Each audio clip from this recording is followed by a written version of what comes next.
Welcome to Monk's Temple. If you're listening to this, there's a very good chance you're carrying a weight you don't even have a name for. It's not in your shoulders, though they might be tight. It's not in your schedule, though it's certainly overflowing. It's a low, constant hum in the foundation of your being. A feeling that you're perpetually late for an appointment you never made.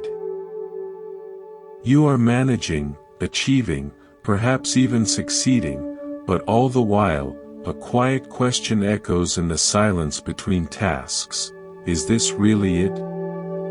For 35 years, I have sat in the quiet corners of the world, from the cedar-lined halls of a temple in Japan to the sun-baked courtyards of a retreat in the American Southwest, from the bustling Medina of Fez to the silent fjords of Norway. I have listened. I have listened to CEOs whisper their fears at dawn and artists confess their emptiness at dusk. And the story, beneath 1,000 different details, is always the same. We have mistaken the map for the territory. We are so brilliantly navigating the icon of our life, the career path, the social feed, the to-do list, that we have lost touch with the actual, textured, messy, and breathtaking land of our existence. We are living in what philosopher Charles Taylor calls the immanent frame. We see the world as a disenchanted machine, and ourselves as operators within it, constantly optimizing for productivity, pleasure, and approval. But the soul, the essence of what makes you you, does not thrive in a machine. It withers. That hum you feel, that is the sound of a homesick soul. It is nostalgia for a state of being you may have never consciously known, integrated, whole, and at peace. Today, we begin the journey back. But this is not about adding another layer of should. This is not about becoming a different person on a mountain. This is about becoming utterly, completely, and peacefully the person you already are, right here. It is a journey of subtraction, of unlearning, of clearing away the noise to hear your own fundamental note. Let me tell you a story. Not from an ancient text, but from a modern laboratory. In the 1990s, a neuroscientist named Dr. Marcus Raichle made a fascinating discovery. He found that when people were told to just lie still in a brain scanner and not do any specific task, a widespread network in their brains lit up with activity. He called this the default mode network. It's our brain's background software, consuming about 20% of our body's energy while at rest, a staggering amount. And what is this software's primary function? Autobiographical memory. Thinking about the future. Social cognition. In simple terms, it is the story of me network. It's the part of your mind that, when left idle, starts replaying yesterday's argument, worries about tomorrow's meeting, compares your life to others, and narrates your every move with commentary. This isn't a flaw, it's a feature. It helped our ancestors plan, socialize, and survive. But in our modern context of information overload and social comparison, it's a feature that has run amok. It keeps us exiled from the present moment, living in a simulated past and an imagined future, and it is the primary architect of that low hum of unease. The competitor's transcript likely calls this something like monkey mind or the wandering thoughts. I call it the inner documentary. You are not the actor in your life, you have become the narrator, the director, the critic, the anxious producer, and the terrified studio executive, all at once. And the documentary is almost never a feel-good film. It's a drama, a thriller, sometimes a horror, and the commentary track is relentless. Our first key, then, is not to stop the documentary. That's impossible. The projector will always run. The first key is to find the audience seat within your own mind. To realize you have been living in the projection booth, breathing in dust and heat, thinking the flickering light is all there is, when just a few steps away is a comfortable seat in a quiet theater. Years ago in London, I met a man who had an unusual way of dealing with the overwhelming crush of the underground at rush hour. While everyone else was tense, checking watches, lost in headphones, he seemed placid, almost curious. I finally asked him his secret. He said, "I am a cartographer of sensation. When I feel the panic rise, the heat, the bodies, the noise, I start my map. I find the coolest spot of air on my face. I locate the point of least pressure where my bag strap meets my shoulder. I find the one stationary sound beneath the roar, like the hum of the lights. I map the geometry of the space between people, not the people themselves. By the time my map is done, I'm at my stop. I've not escaped the reality. I've engaged with it so deeply that it transformed from a threat into a fascinating landscape." He had found the audience seat in the middle of chaos. He didn't try to stop the documentary of the crowded train, he changed his relationship to it. He became the curious observer of its sensory details, not the victim of its story.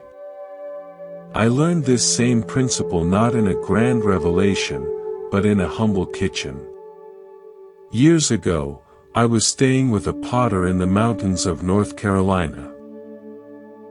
His studio was a converted barn, smelling of damp clay and wood smoke. One morning, I watched him work. His hands, strong and sensitive, were covered in cold, gray clay, spinning on the wheel. He was centered, calm. But the clay was wobbling, threatening to collapse into a useless lump. I saw his frustration rise, a tightening around his eyes, a slight grimace. The old documentary in his mind started its reel. "I'm rushing, this won't sell, my hands are off today. I should be further along by now." I prepared for him to stop, to smash the clay down in disgust and start over. He didn't. Instead, he did the most counterintuitive thing. He took his foot off the pedal. The wheels whirring slowed to a deep, lazy rotation.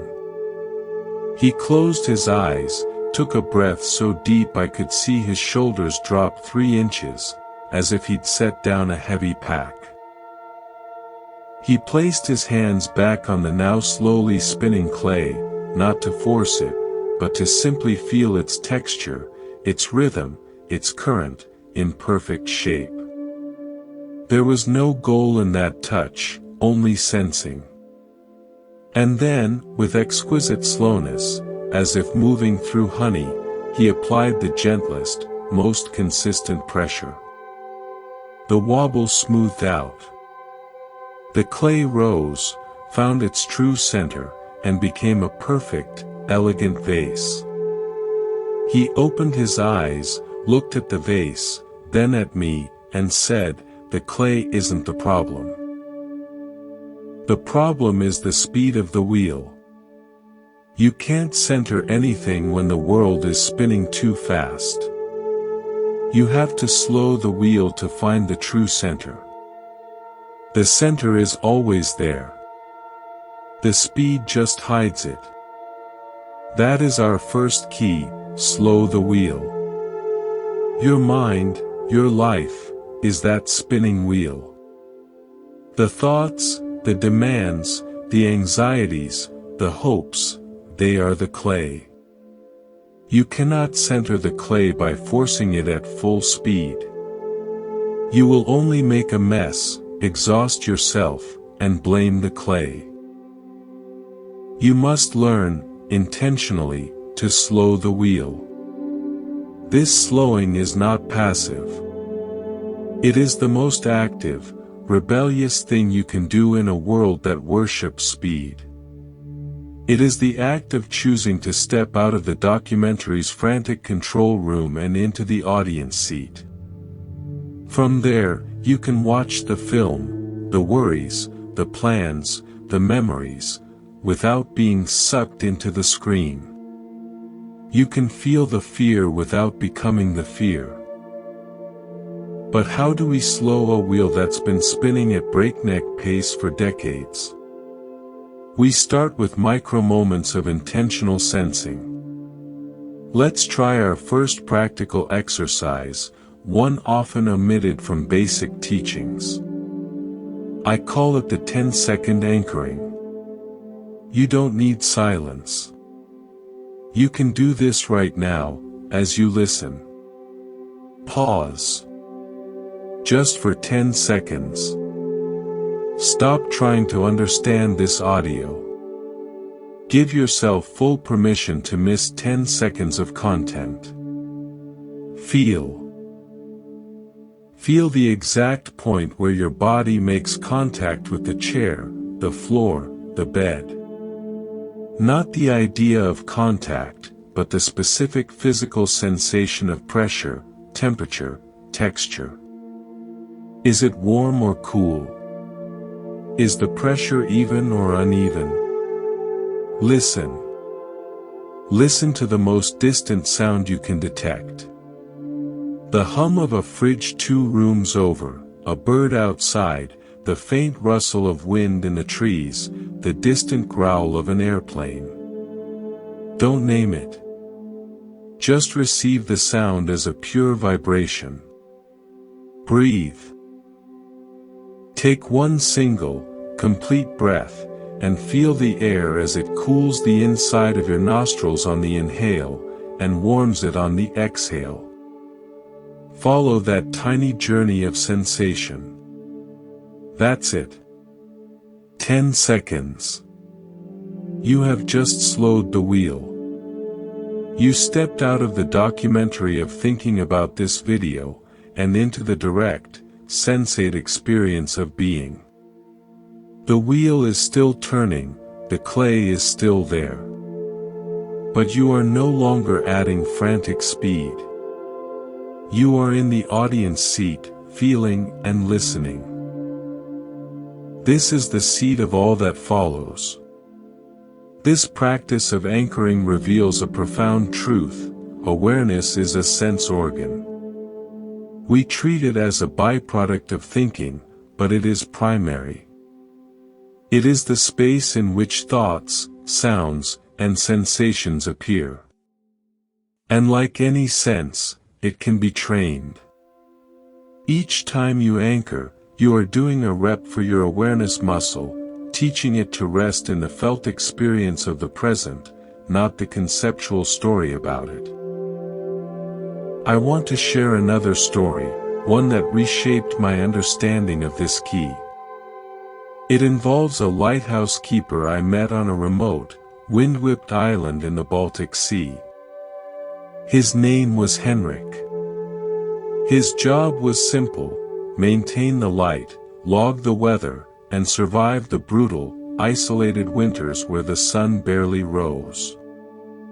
I asked him how he dealt with the silence, the monotony, the potential for madness. He smiled, a web of wrinkles forming around pale blue eyes. Most people, he said, think the lighthouse is here to shine out. To pierce the storm, to warn ships. But that's only half of it. First, the light must shine in.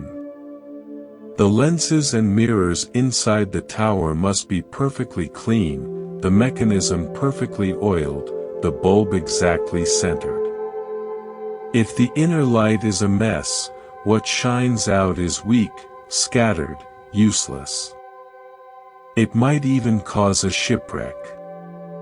He took me up the spiral stairs into the lantern room. It was pristine, orderly, and quiet. The giant Fresnel lens, a masterpiece of crystal, stood silent. "My first job every day," he said, running a cloth over the brass housing, "is not to watch the sea. It is to tend to the inner machinery. To clean, to adjust, to ensure alignment. This isn't duty. It is my meditation. The peace I find here, centering this inner light, is what then radiates out, steady and strong, no matter how chaotic the night gets. The storm is out there. The calm is in here. And the light connects the two. Slow the wheel. Tend to your inner machinery first. The peace you seek to project into your life, into your relationships, your work, your challenges, must first be established, centered, and maintained within. You are both the lighthouse keeper and the lighthouse. The world is the stormy sea. Your conscious awareness is the lamp. And the practices we learn are the daily tending of the lens. Now, let me introduce a second, complementary story from an entirely different domain, jazz.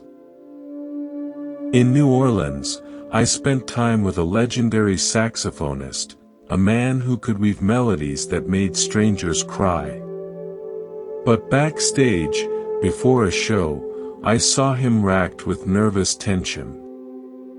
"How do you go from that," I asked, gesturing to his anxious pacing, "to that," pointing toward the stage.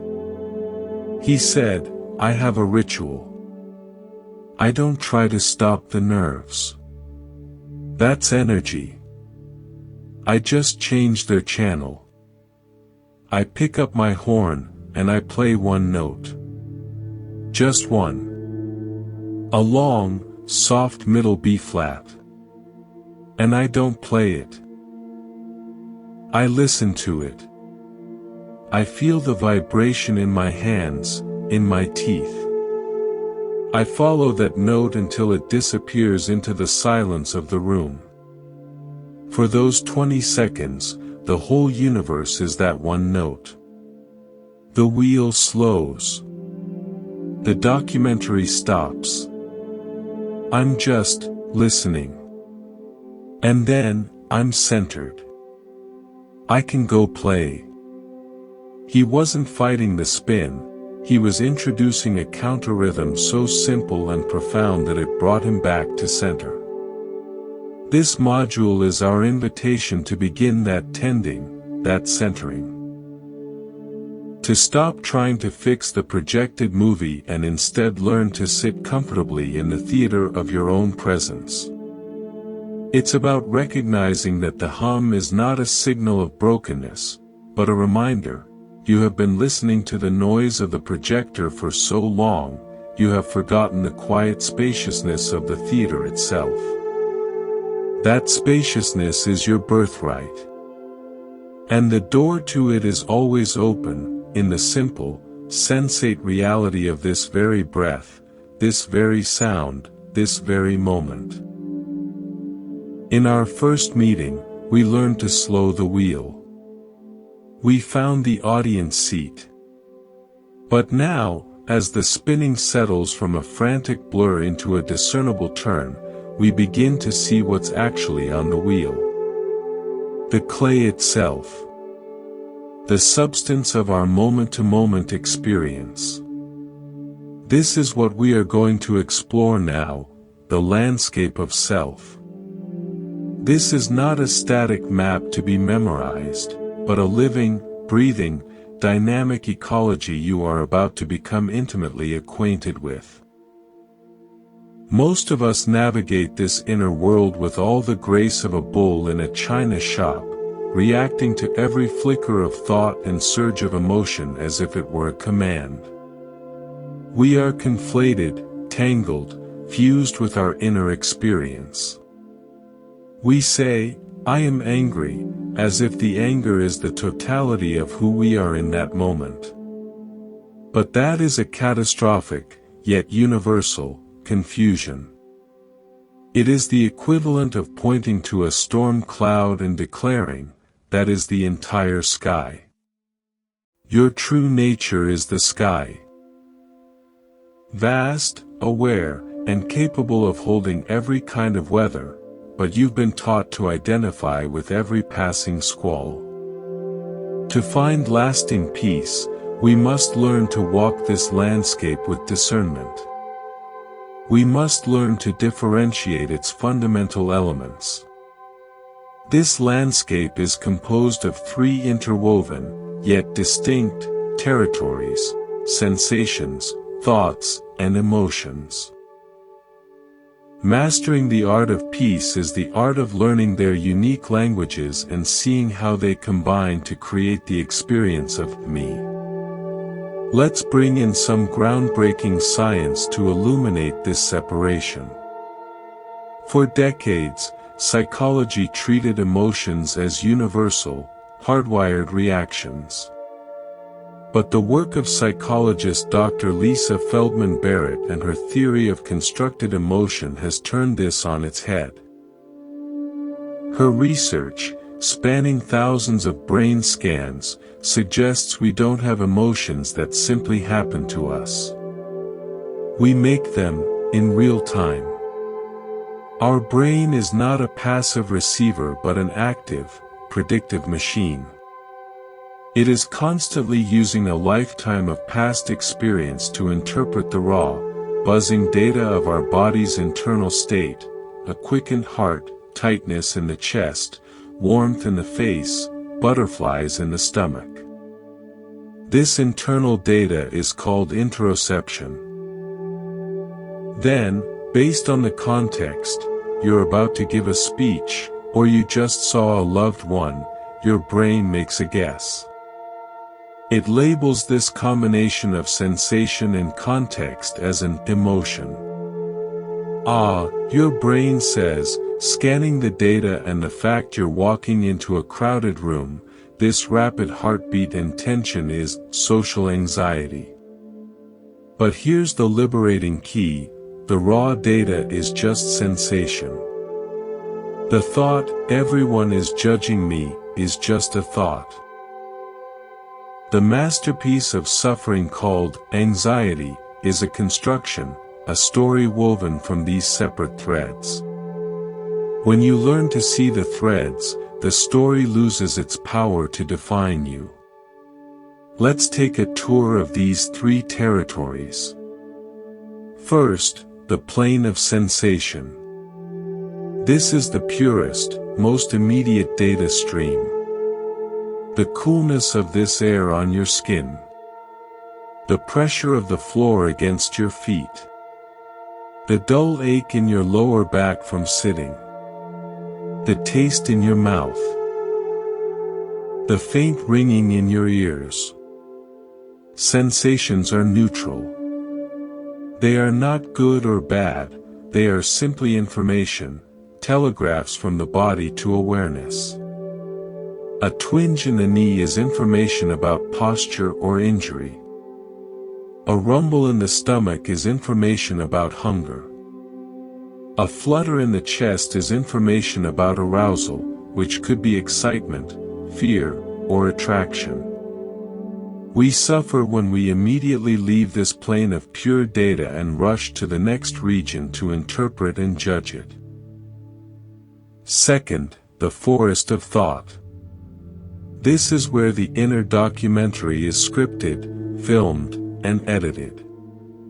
Thoughts are like leaves falling in that forest, constant, automatic, mostly weightless, and beyond your direct control. I need to check email. What did they mean by that text? This is boring. I'm not good enough. The problem is not the leaves falling. You cannot stop the autumn in your mind. The problem is our deeply ingrained compulsion to catch each one, examine it, label it as an oak or a maple, a good thought or a bad thought, decide if we like it, and then stitch them all together into a grand narrative. That leaf is ugly, a critical thought, therefore this whole forest is terrible, a global judgment, therefore I should never come here again, a story about the future. We get hopelessly lost in the forest, believing its tangled paths are the only reality, forgetting we are the aware space in which the entire forest grows. Third, the weather of emotion. This is the climate created when sensations from the plain and stories from the forest combine. A sensation of heat in the face and clenched fists, plain, plus the thought, I've been disrespected, forest, creates the weather of anger. A sensation of heaviness in the limbs and a sunken chest, plain. Plus the thought, nothing I do matters, forest, creates the weather of depression. Emotions are like weather systems, they have energy, they feel real and all-encompassing, they can be turbulent or calm, but they are also temporary and are not the fundamental nature of the sky itself. You are the sky. The anger, the joy, the grief, these are passing storms and sunshine. The sky holds them all without being damaged by any. In the medieval city of Bruges, I knew a baker who made the most sublime bread. His secret, he told me, wasn't just in the recipe, but in his relationship to the dough's mood. Dough has weather, he said. On a humid day, it's sluggish, wet, sleepy. On a cold, dry day, it's tight and resistant. If I have a story in my head, today's batch must be perfect, I will fight the dough.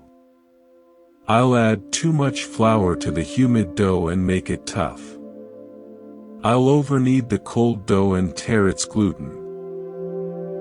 But if I just feel it, really feel its texture, its temperature, its give, the dough tells me what it needs. A little more rest here, a gentler fold there. My job is not to impose my perfect bread story onto the dough. My job is to feel the reality of the dough in my hands, and respond to that. This is the essence of navigating your inner landscape. Don't fight the weather of your emotion with a story of how you should feel. Feel the actual texture of the sensation, and respond skillfully to that. The baker didn't get angry at the dough for being humid. He felt the humidity and adjusted his technique. You can feel the heaviness of sadness and adjust your inner response to one of gentle holding, not resistance. I witnessed a powerful, real-time lesson on this differentiation in a place far from any traditional temple, a factory floor in Detroit. I was invited to consult on workplace mindfulness for a high-precision assembly team. There was a veteran worker, let's call him Joe. His job required a repetitive, exact motion, done thousands of times a day. One afternoon, new, young foreman, eager to prove his efficiency, publicly criticized Joe's pace in front of his team. I saw it happen in slow motion. Joe's knuckles went white as he gripped his tool, sensation. His face flushed with heat, sensation. The thought, after 20 loyal years, this kid humiliates me, flashed through his mind like a neon sign, thought. The weather of rage and profound shame rolled in, dark and thunderous, emotion. The old Joe, the one fused with his reactions, would have snapped. He would have thrown his tool, filed a grievance, and carried that bitterness home, letting it poison his week. But Joe had been practicing these very distinctions for months. He didn't act. He placed his tool down on the bench, deliberately, making a soft clink. He looked at his own two hands, seeing the tension, feeling the tension in his tendons, returning to sensation. He took 3 deliberate breaths, feeling the air move in and out of his nostrils, cool then warm, sensation anchor. He watched the thought, humiliation, arise. He saw it as a leaf falling. He didn't catch it, he let it land and decompose on the forest floor. He let the storm of emotion rage in his chest without fueling it with more thoughts. He didn't tell himself, "Don't be angry." He just stopped adding logs to the fire. In under a minute, the weather shifted. The intense, blinding anger passed like a squall. The sky cleared enough for him to see the situation with calm eyes. A young foreman, insecure, making a clumsy management mistake. Later, he asked for a private word. He said, calmly, "When you corrected me in front of the team, it shut down my efficiency. For the sake of the line, let's talk about feedback privately." He resolved it without a spark of conflict. Joe didn't change the external facts. He changed his relationship to the internal landscape within which those facts occurred. He moved from being the storm to being the sky observing the storm. That is the power of knowing your territory. Our second key practice is mapping your landscape. This is the deliberate cultivation of Joe's skill. It turns moments of overwhelm into opportunities for curiosity and clarity. When you next feel a strong emotion, frustration in traffic, anxiety before a call, sudden sadness, pause. Don't try to change it. Be a cartographer of your inner world. Scan for sensation, the plane. Close your eyes for a moment. Where do you feel this in your body? Is it tightness? Fluttering? Heat? Heaviness? A hollow feeling? A knot? Just locate it. Name it neutrally, like a scientist. There is tightness in my jaw. There is fluttering in my stomach. This simple act of naming sensation without judgment begins to separate it from the story. Identify the thought, the forest. What is the primary sentence, the headline of the documentary right now? This traffic is ruining my day. I'm going to fail this presentation. I am so alone. Don't argue with it. Don't believe it. Don't disbelieve it. Just acknowledge it as a mental event.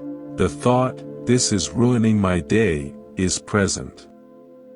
See it as a leaf falling.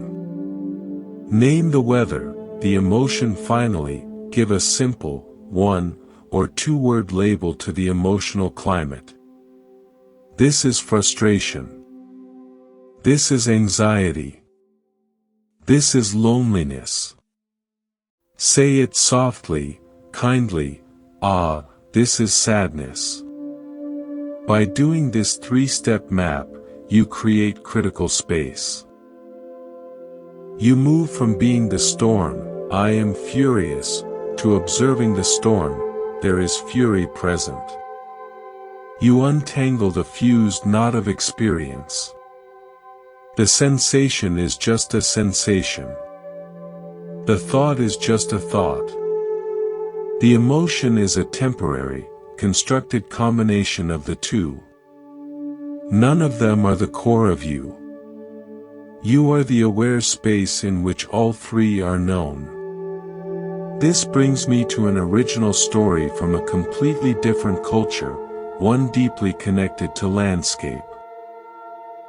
The nomadic Tuvan herders of southern Siberia. I spent a season with them, initially to learn about their profound, harmonic throat singing, but I received a greater lesson about inner terrain. They have a saying, Chadag chuvu kordumd, karabori al dinda, a sheep that does not know its own pasture will be eaten by the wolf of every grass. For them, survival depends on knowing the precise, intimate contours of the land. Where the sweet spring grass grows, where the water pools, where the ground is boggy, where the cliffs are dangerous. This knowledge isn't intellectual, it's in their bones. One elder, Alden, with a face like weathered leather, told me by the fire one night, your mind is also a pasture. If you do not know its sweet springs, your sources of peace, its rocky ground, your triggers, and its hidden cliffs, your deep fears.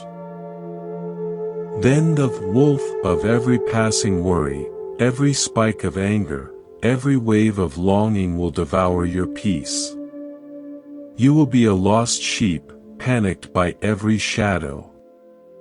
But if you walk your inner pasture every day, not to change it, but to know it, you become the shepherd. A known pasture is a safe pasture. The wolf is still there, but you know its territory, and you know where to lead your flock to safety. He wasn't talking about eliminating wolves, difficult emotions, but about developing such intimate familiarity with your own inner landscape that you are no longer its victim, but its wise guide. That is our work in this module, to become the shepherd of our own inner pasture. To walk the plane of sensation, notice the leaves falling in the forest of thought, and observe the weather of emotion with the calm, discerning eye of a cartographer or a herder. You are not eliminating anything. You are developing a profound, non-judgmental intimacy with your own experiencing. When you know the landscape, you are no longer terrified by its occasional storms. You know where to find shelter within yourself. You know the storm's duration is limited. And most importantly, you know you are not the storm, you are the vast, aware, open sky in which the entire landscape resides. Let's practice now with a specific, often overlooked element, sound. I call this exercise the sound map. It directly trains your awareness to hold space without getting lost in content. For the next 90 seconds, close your eyes if you can. Don't try to make silence. That's a battle. Instead, actively and neutrally map all the sounds in your pasture. Start with the closest sound, the subtle sound of your own breath in your nose or throat. Just note it. Then, expand the radius of your awareness. The rustle of your clothes as you breathe. Further. A sound in the room. A clock, a fan, the creak of a chair. Further still. A sound outside the building, a car, a voice, a bird. Further, to the most distant sound you can possibly detect, the hum of a highway, the wind in far-off trees, an airplane miles high.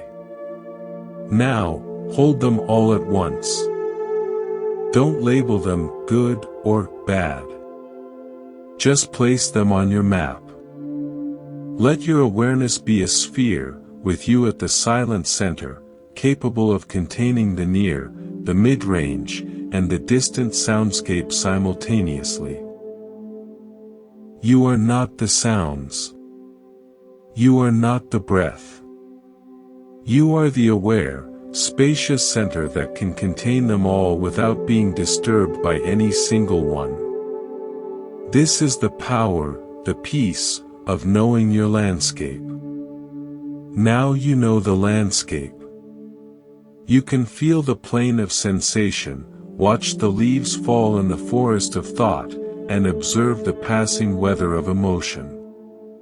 But knowing a map is not the same as living in the territory. There is a timeless, crucial step between them.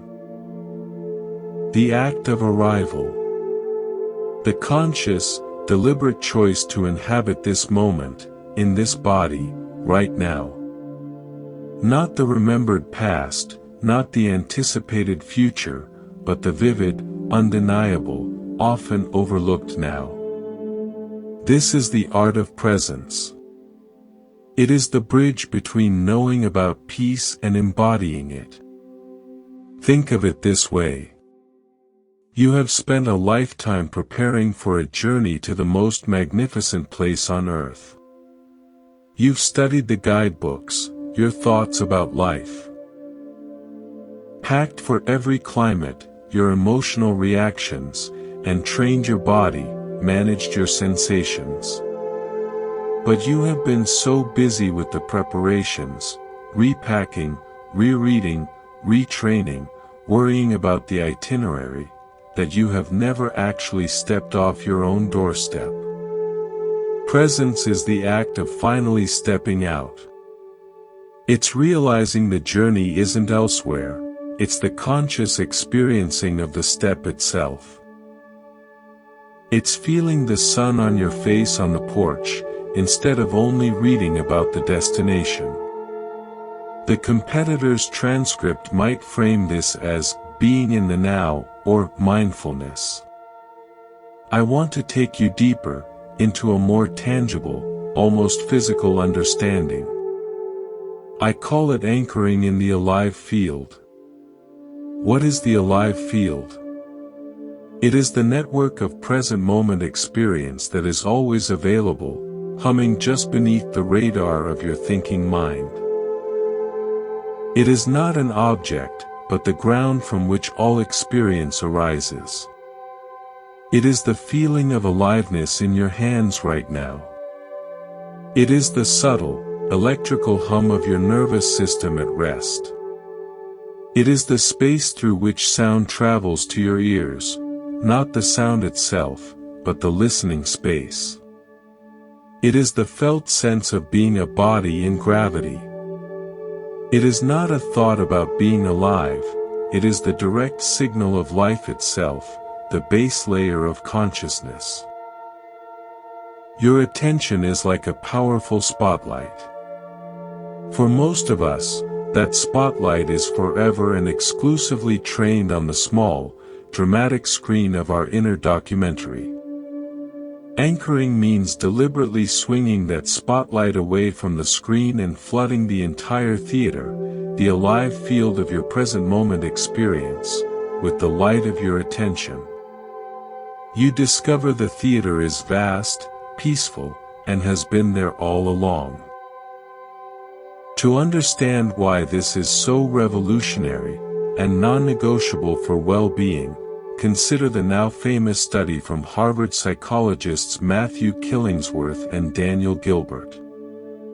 They developed an app that pinged thousands of people at random times, asking what they were doing, what they were thinking about, and how happy they were. The results were staggering. First, people's minds were wandering, not present with their current activity, 47% of the time. Nearly half of our waking life is spent in a mental simulation, a ghost world. But the second finding was the true revelation. People were consistently less happy when their mind was wandering than when it was present, even if they were thinking about something pleasant. The data is clear and unequivocal: a wandering mind is an unhappy mind. Presence is not a spiritual luxury, it is the fundamental, biological ground of psychological well-being. Your brain, when not hijacked by the default mode network storytelling, defaults to a state of relaxed, open awareness that is inherently peaceful. So, how do we anchor? We must move beyond vague advice to be here now. We use what I call primary anchors. These are not abstract concepts like the breath or a mantra. They are the fundamental, undeniable, non-conceptual signals of being alive in a body, right now. They are doorways into the alive field. I'll give you 3, each more subtle than the last. Anchor 1, the gravity sense. This is the most ignored, yet most stable anchor. Feel the unshakable, constant pull of the earth on your body right now. The weight of your pelvis in the chair. The heaviness of your feet on the floor. The downward tug on your arms, your shoulders, your head. This isn't passive weight, it's a dynamic, silent conversation between your mass and the planet, a constant, gentle embrace. You can't think this. You can only feel it. For the next 15 seconds, drop your awareness out of your head and into this gravitational conversation in your hips and legs. You have just anchored in the most reliable force in your universe. Anchor 2, the sound space. We mapped it earlier. Now, we inhabit it. Don't listen to sounds. Listen into the space that holds the sounds. Notice the silence between and underneath the sounds. It's not an empty silence, but a alive, resonant space. Like the canvas for a painting. Your hearing is happening now. The moment you notice the space of listening itself, rather than the content, you are present. The sound comes and goes, the capacity to hear is always here. Anchor 3, the inner cloud of sensation. Close your eyes. Feel the entire inner volume of your body, not as a solid object with boundaries, but as a cloud of shimmering, changing sensation. A tingle in your fingertips, a warmth in your belly, a subtle pulse in your neck, a vague sense of density in your bones. Don't label or analyze, my knee hurts. Just feel this alive, humming cloud from the inside. This is you, existing, in real time, before any story about it. Practicing with these anchors is neural retraining. It teaches the default mode network that there is a legitimate, rewarding, and rich alternative to constant narration. Each time you anchor, you carve a new neural pathway out of the deep rut of compulsive thinking. What is happening in your brain when you successfully anchor? It's not just a feeling, it's a measurable shift in brainwave patterns and regional activation. When your mind is caught in the default mode network, DMN, that story of me network, brain scans show high activity in the medial prefrontal cortex and the posterior cingulate cortex. This is the neural signature of self-referential thinking and mind-wandering. However, when you engage in a focused attentional anchor, like feeling the breath or listening to sounds, you activate the task-positive network, TPN, which includes the lateral prefrontal cortex, involved in focus, and the somatosensory cortex, involved in body awareness. Crucially, the DMN and the TPN are like a seesaw in the brain. When one is active, the other is suppressed. By consciously activating the TPN through anchoring, you are directly dialing down the volume of the DMN's anxious storytelling. Furthermore, consistent anchoring practice increases gray matter density in the prefrontal cortex and the insula, the brain's interoception center, making you naturally more present and less reactive over time. This isn't metaphor, it's neuroplasticity in action. You are literally sculpting a brain that defaults to presence. On the island of Murano near Venice, famous for its glass, I watched a master glassblower at work. He was shaping a vase from a molten, glowing orb at the end of a long pipe. The furnace was infernally hot, the process demanding absolute focus. At one critical moment, as he was blowing and shaping, a piece of equipment clattered loudly behind him. I flinched. He didn't. His eyes never left the glowing glass. Later, I asked him how he maintained such focus amidst distraction. He said, "The glass tells you what to do, but only if you are listening with your whole body. My anchor is not my eyes. It is the heat on my face and the precise resistance in my hands from the turning pipe. If I listen to a sound, or a thought about the sound, I lose the conversation with the glass. It will sag, or crack. My world, in that moment, is only the heat and the pull in my hands. Everything else is just weather outside the furnace." His presence was so total, it became a functional necessity. His anchor in sensation was his connection to life and art itself.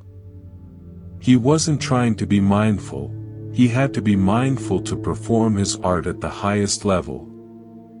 This shows us that presence isn't separate from skilled action, it is the very foundation of it. I learned the profound, life-saving power of a simple anchor from a deep-sea welder off the coast of Newfoundland.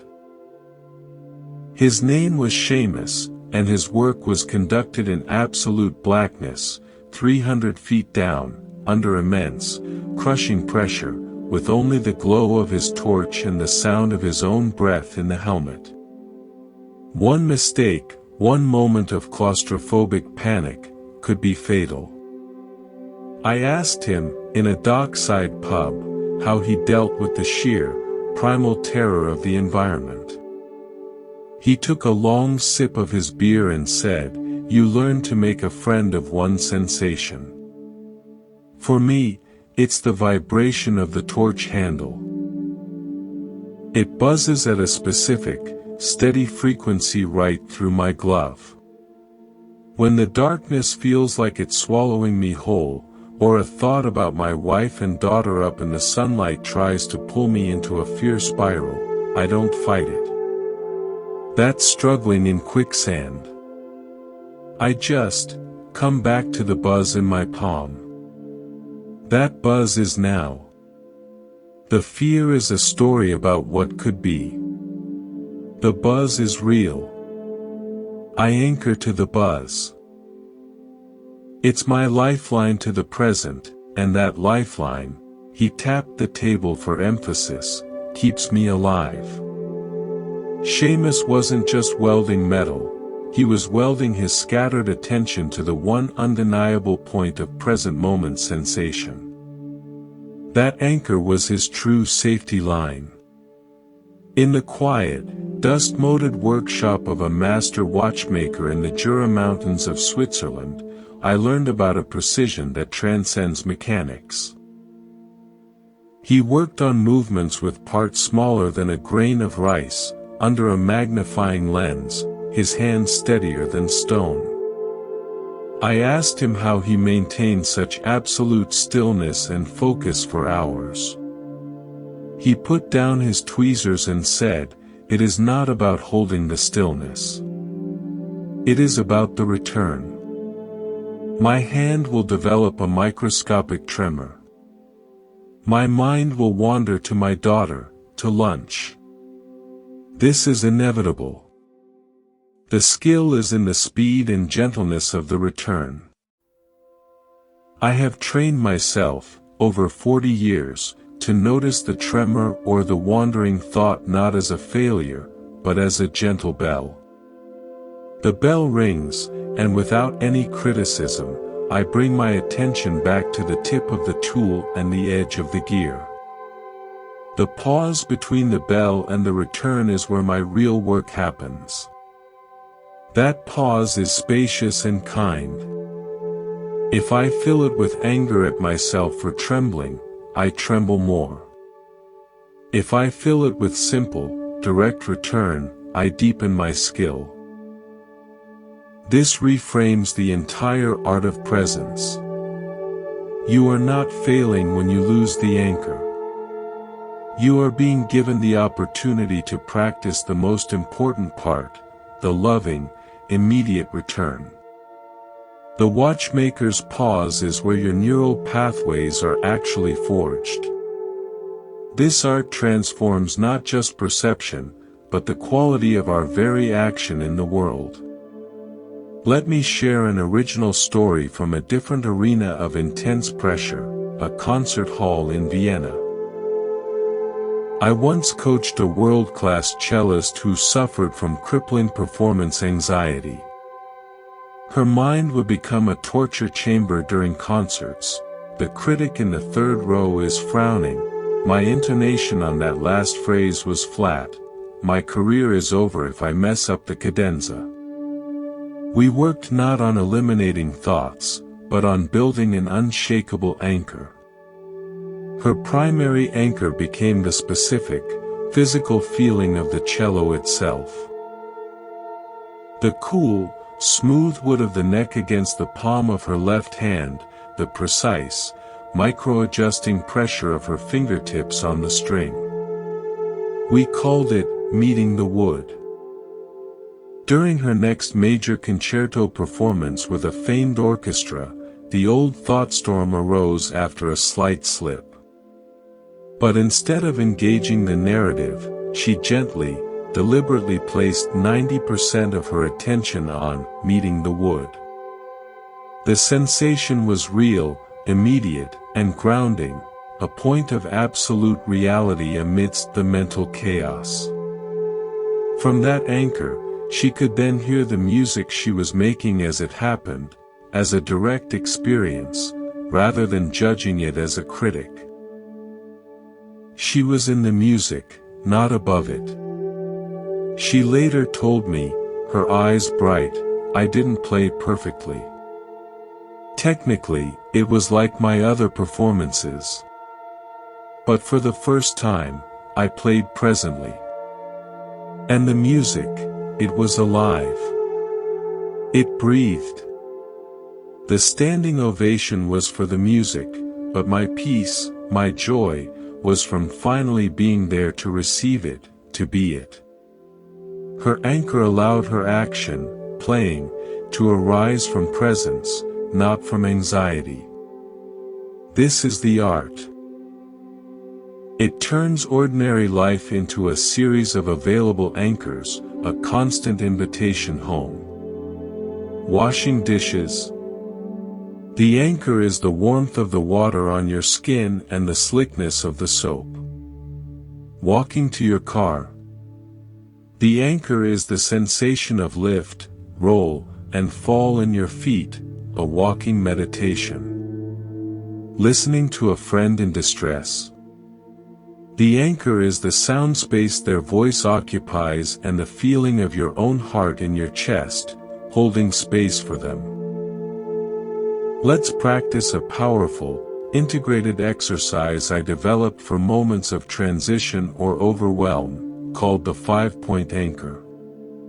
Do this for 1 full minute whenever you feel untethered, scattered, or anxious.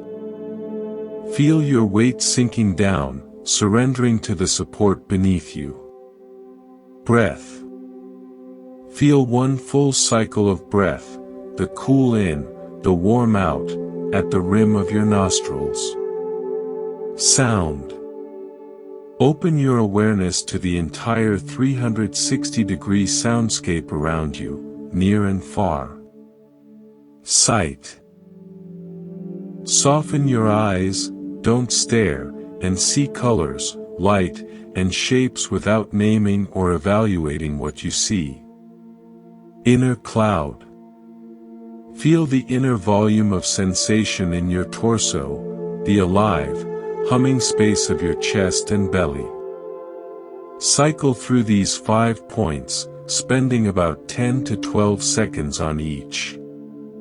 You are not trying to achieve a special, blank state. You are simply conducting a gentle inventory, collecting your scattered attention from the past and future and bringing it home to these 5 undeniable facts of the present. You are re-inhabiting your body and your senses. Let's add an advanced anchoring exercise based on the watchmaker, the bell of return. Set a random, gentle timer to go off 4 to 7 times throughout your day. When the bell rings, or your phone chimes, let it be your watchmaker's bell. Your only task is to, in that moment, drop whatever storyline is in your mind and perform 1 cycle of the 5-point anchor. Then, let go and continue your day. This practice trains the muscle of spontaneous, graceful return, which is the essence of a continuous presence. It builds the neural pathway that makes coming back to the present as natural and automatic as the mind's tendency to wander. When you master this art, you realize something beautiful, simple, and freeing. You cannot be anxious here. Anxiety is a prediction of a negative future, projected onto the present moment as a feeling. It requires your attention to be locked on the mental movie of what if.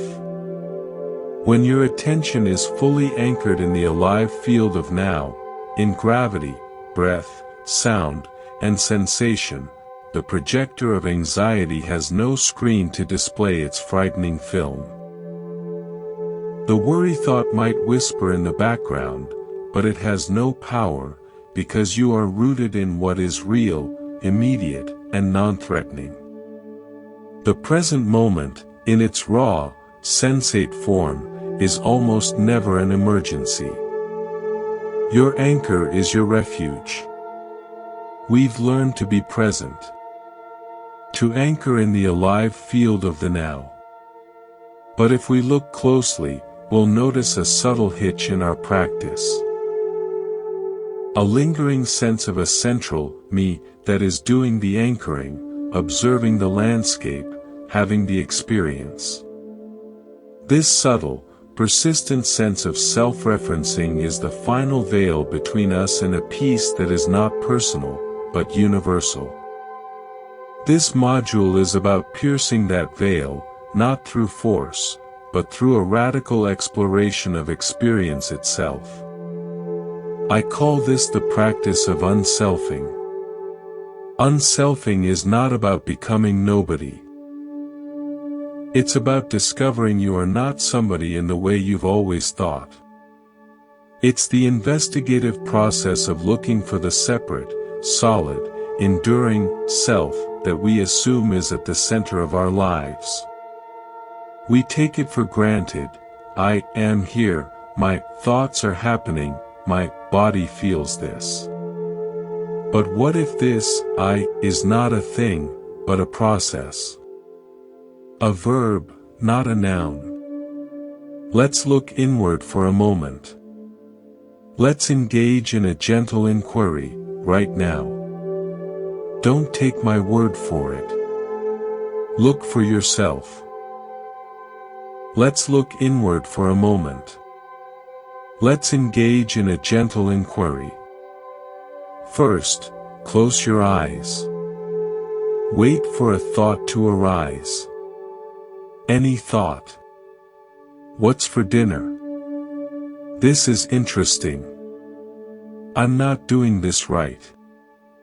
Now, ask yourself, from where did this thought come? Did you, as a conscious CEO of your mind, decide to generate that exact sentence? Or did it simply appear, like a bird crossing the sky of your awareness? Now, ask, who is aware of this thought? Is there a separate you behind your eyes, listening to the thought? Or is there just awareness itself, and within it, the thought appearing? Can you find the boundary between you and the thought? Or is there just thinking happening? When you look closely, you find thoughts, but no stable, findable thinker. You are the space of knowing in which thinking happens. Now, bring to mind a recent, mild emotion, a flicker of irritation, or a hint of joy. Feel where it manifests in the body as sensation. Now ask, is there a me separate from this cluster of sensations? Is the tightness in your chest you, or is it a sensation known by awareness? Is the warmth of joy you, or is it a weather pattern passing through the open sky of your being? Can you locate a solid self that has the anger, distinct from the anger itself? Or is there just angry energy happening? The feeling arises, abides, and passes. The sense of a permanent feeler is another thought, I am angry, layered on top of the raw sensation. And finally, look at an object in front of you. See its color, its shape. Now, turn your attention 180 degrees. Look back from the object, toward where you seem to be. What do you find? Do you find a face? A head? An interior self? Or do you find, more experiencing, a field of seeing, perhaps the feeling of the body from the inside, maybe a thought about looking? But do you find a central perceiver, a little person sitting in a control room? Or do you find that perception is happening everywhere in your field of experience, with no central point?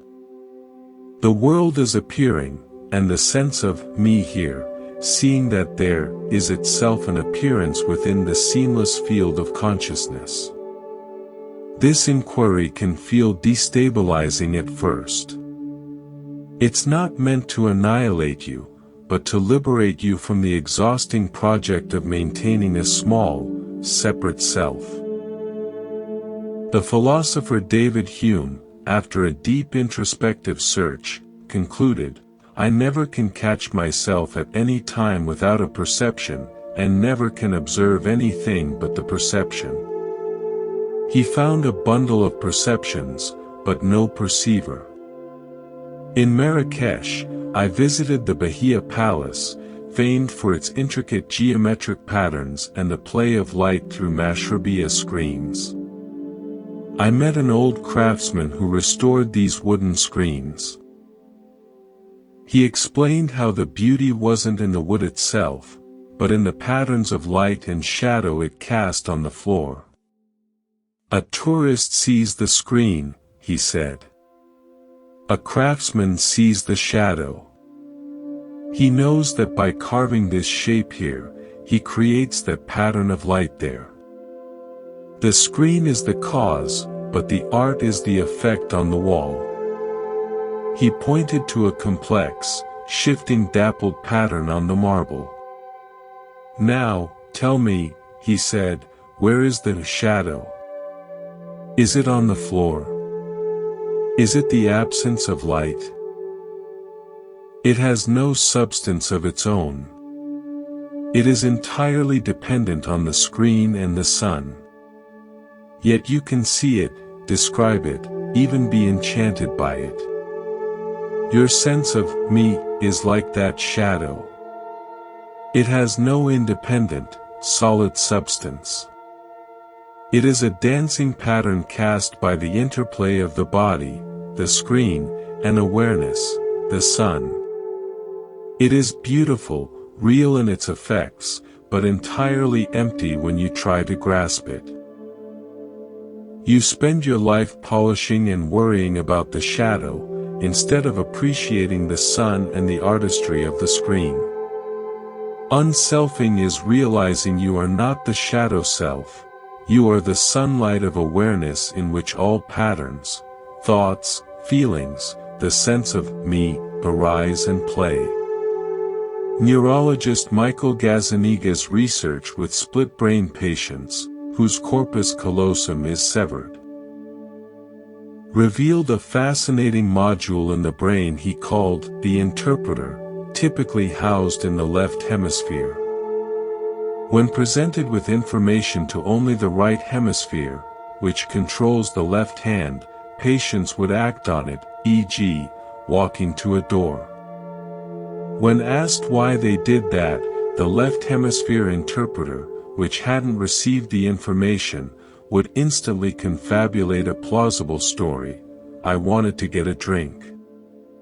The brain is a meaning-making machine. It cannot stand unexplained events, so it creates a narrative, with a self as the protagonist. Your daily life is a milder version of this. A feeling arises, right brain, limbic, and the left brain interpreter immediately weaves it into your self-story. I am this way because of that event. Unselfing is learning to see the interpreter at work, to appreciate its story-making function without completely fusing with its narratives. You are not the story. You are the awareness that knows the story is being told. This is a powerful practice from the philosopher Douglas Harding. Point your finger at a distant object. Notice the object has a shape, color, location. Now, slowly bring your finger to point at your own feet, legs, torso. These two are objects in your visual field. Now, point your finger directly at where others see your face. What do you see from here? Do you see a face? No. From your first-person perspective, you are not an object. You are capacity for the world. You are a boundless, clear space, a nothingness, from which your feet, the room, the sounds, and thoughts are all emerging. You are not a thing in the world is appearing in you, this aware space. Spend a few minutes simply resting as this open, clear capacity. When a thought arises, see it as a cloud in the vast sky of your awareness. When a sound arises, hear it as an event happening in this open space. This is not a philosophy to believe, but an experiment in direct seeing. You are unselfing, discovering your true nature as boundless presence. The fruit of unselfing is not dissociation, but profound intimacy. When the burden of being a separate, fragile self dissolves, what remains is a peaceful, open engagement with life as it is. You act, but there is less sense of a strained doer. You feel, but the feelings don't stick to a permanent me. You relate to others not from the prison of your self-concern, but from the freedom of shared being. This is the essential preparation for the true depth of the heart's practice. You can't truly welcome another until you've seen through the illusion of the separate self that feels threatened by them. Unselfing clears the ground for unconditional compassion.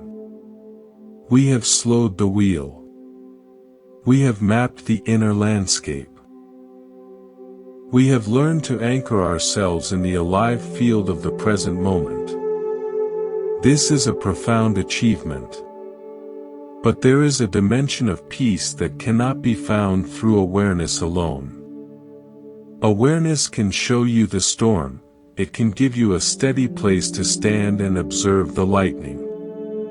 But it cannot teach you how to open the door and invite the storm in for tea. It cannot teach you how to be the calm harbor for others, or even for the wounded, frightened parts of yourself. This requires a different quality of attention.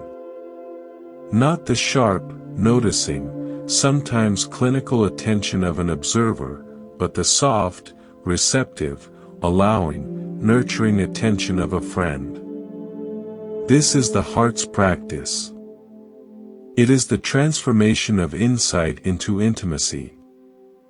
If the mind's practice is like learning the precise science of water, its chemistry, its temperature, its currents, the heart's practice is learning to swim, to float, to let the water hold you. It's about relating.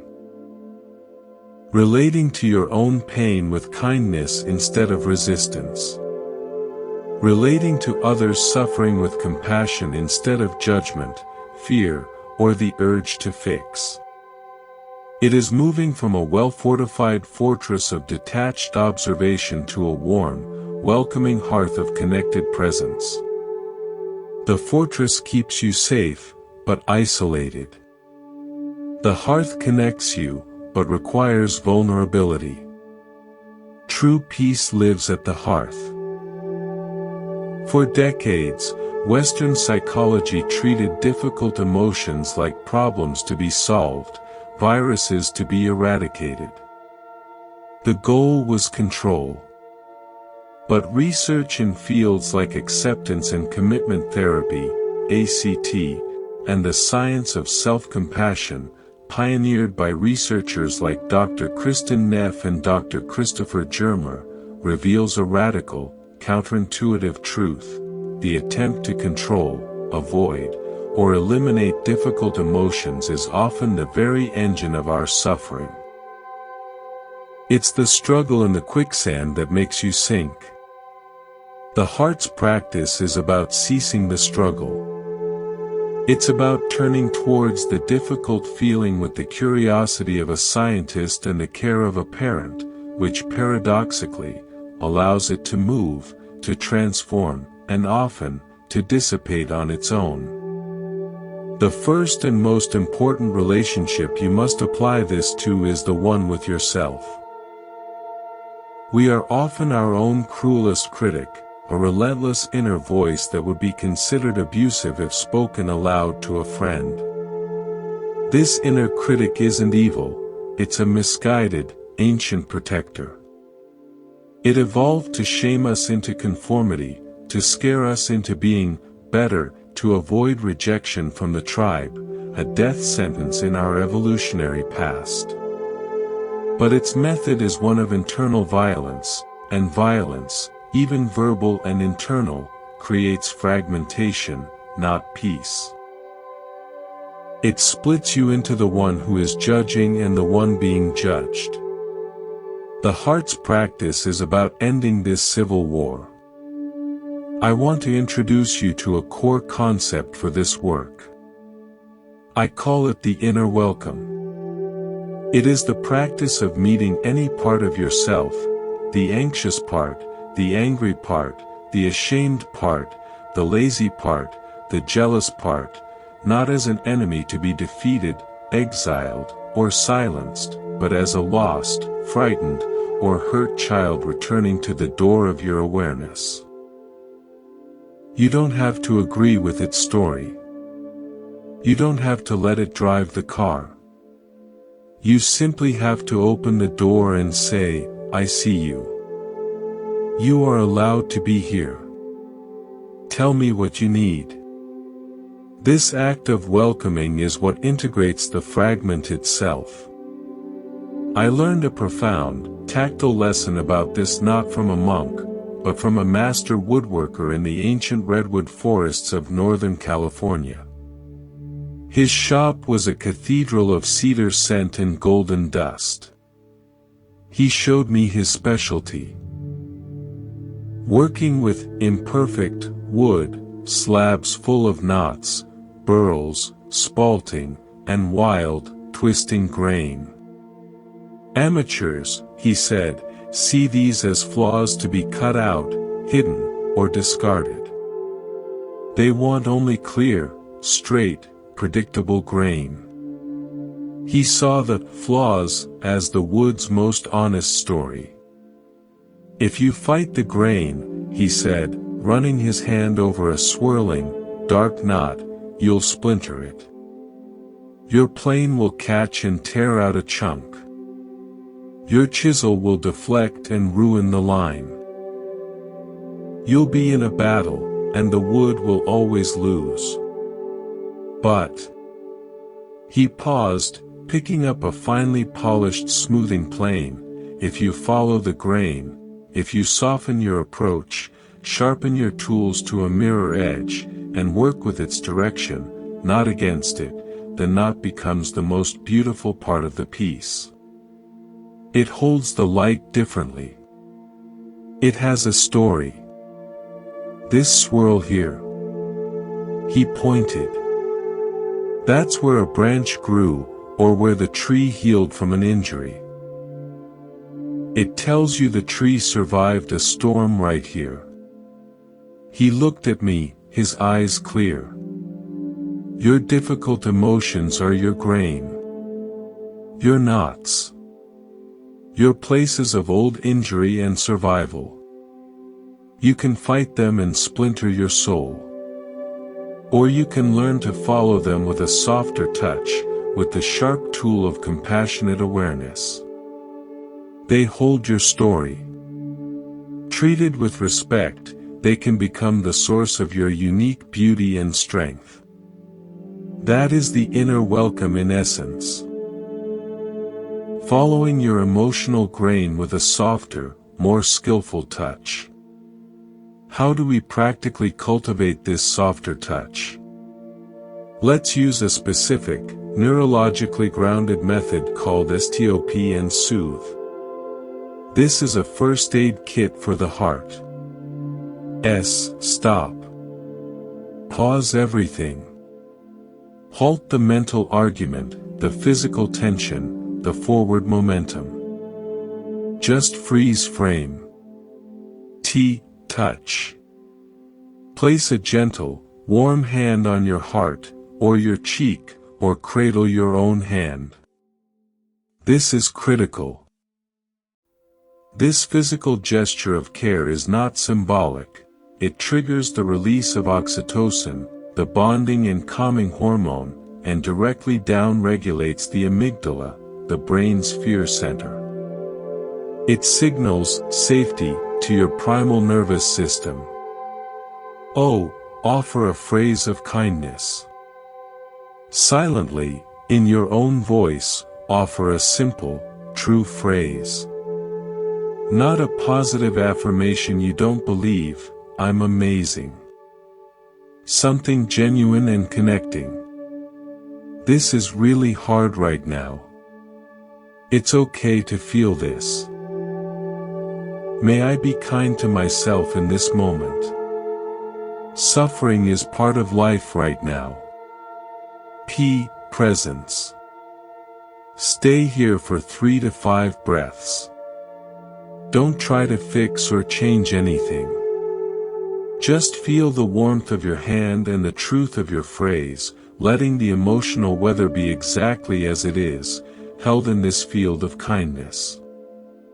This isn't self-indulgence or weakness. It's advanced emotional technology. You are rewiring your brain's threat response. You are teaching your limbic system that difficulty can be met with connection and comfort, not more threat and conflict.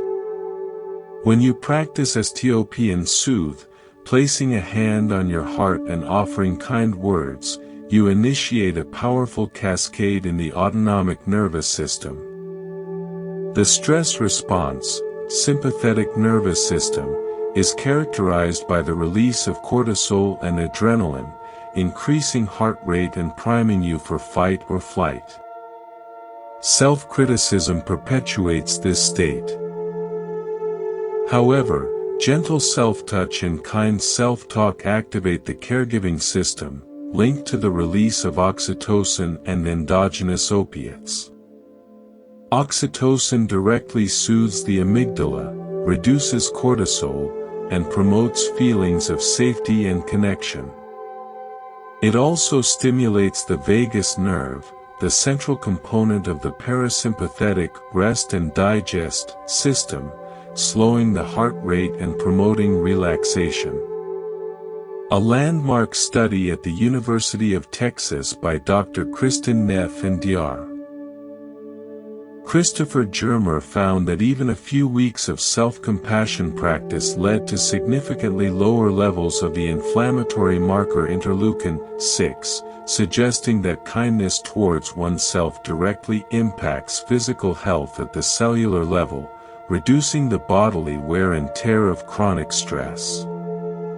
The heart's practice is thus a biological intervention, moving your body from a state of threat to a state of nurture. It is literal self-care. In the ancient Medina of Fez, Morocco, I visited a family cooperative of weavers. They created magnificent carpets on giant, clacking looms. The master weaver, an old woman named Fatima, showed me a carpet with a stunning, complex pattern. I asked how she dealt with a broken thread or a mistake in the pattern. In the West, we might cut it out, hide it, or start over. She smiled and said, "A broken thread is not a mistake, it is an invitation from the rug. We never remove it. We weave around it. We incorporate its change of direction into the pattern." Sometimes, the most interesting part of the design comes from honoring the break, not fighting it. The rug becomes stronger there, and tells a truer story. This is the heart's practice with our own broken threads, our failures, our grief, our flaws. We don't cut them out of our self-story in shame. We learn to weave around them with compassion, incorporating them into the unique, resilient, and beautiful pattern of who we are. The broken thread of a past failure, when woven with the golden thread of self-forgiveness, becomes a defining feature of your strength, not a hidden flaw. On a frozen lake in northern Minnesota, I met an Ojibwe ice fisherman named Walter. He would sit for hours in the bitter cold, his line dropped through a hole in the thick ice, waiting for a lake trout. Next to his fishing hole, he always built a small, contained fire in a metal pit. I asked why he needed the fire when he was dressed for the cold anyway. He said, "The cold is a fact. It will always be here in winter. The fire is not to melt the whole lake. That's impossible. The fire is to create a small circle of warmth right here, so that I can endure the fact of the cold without becoming numb, without hating the winter. If I sit in the pure cold with no fire, my mind becomes the cold.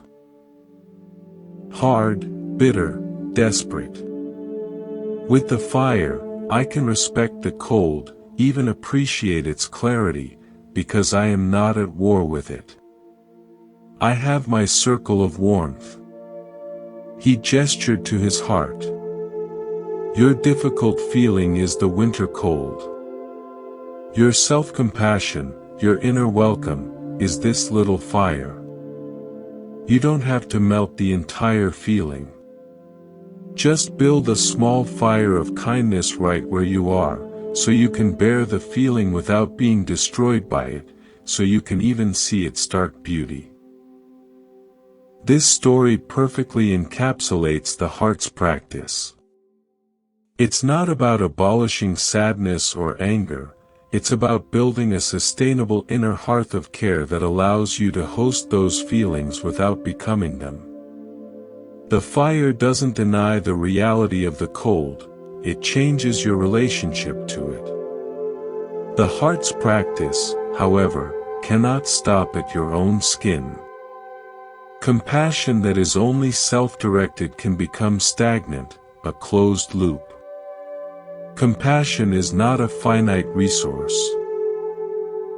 It is a skill, a muscle that expands and strengthens with use. A fascinating longitudinal study from the University of Wisconsin-Madison Center for Healthy Minds used fMRI scans to show that just 2 weeks of daily compassion meditation training could produce measurable changes in brain structure. The temporoparietal junction, TPJ, and anterior insula, brain regions linked to empathy and understanding others' perspectives, lit up more brightly. Connections between these regions and the prefrontal cortex, responsible for regulation, strengthened.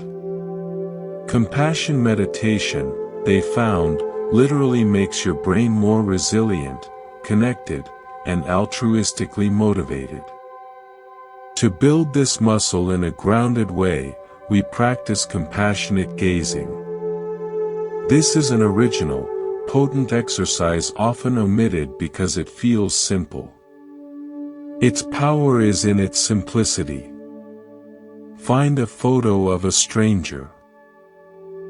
Someone from a news article about an ordinary event, a figure in a history book, a face in an old magazine. Someone you feel neutral toward, or even negative toward if they represent a group you disagree with. Look at their eyes for 1 full minute. Don't fabricate a backstory. Simply hold this silent intention in your heart as you gaze.